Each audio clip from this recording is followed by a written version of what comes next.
Well, this is a deja vu back to the 70s. Long lines at gas stations, drivers struggling to find gasoline after a cyber attack on the Colonial Pipeline. Edward Lawrence is in a gas station right now in Alexandria, Virginia. Edward, what can you tell us? Good morning to you. Good morning, Maria. Yeah, this gas station out of gas yesterday. They got a supply overnight here, but this is one of the victims of the Colonial gas pipeline shutdown. In fact, gas stations from D.C. all the way down to Florida were seeing shortages of gas yesterday and a spike in demand. I'm going to show you some video from Asheville, North Carolina. Lines were in some cases a half a mile long as cars were trying to get gas. The gas station here this morning has been full since it opened this morning. So as the gas runs out in places, we've also seen a spike in gas prices. The demand has caused the prices to go up to the levels of November of 2014.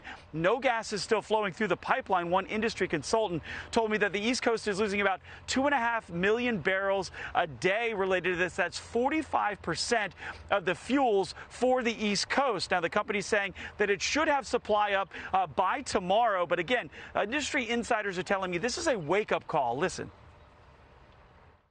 I think this incident is a reminder of two things. First, the importance of our critical infrastructure, and second, the importance of strengthening our cybersecurity, not just within the oil and gas and energy sectors, but really across our economy. And it's not just cars. Airplanes saw the effects of this. At least 2 flights from American Airlines yesterday had to make an extra stop coming out of Charlotte, North Carolina, one to Hawaii, one to London. They had to go to an area where they had no fuel shortage. They were able to refuel and then keep going. But again, we're seeing this spike in demand. And if this is any indication this morning, cars just keep streaming in. Back to you, Maria.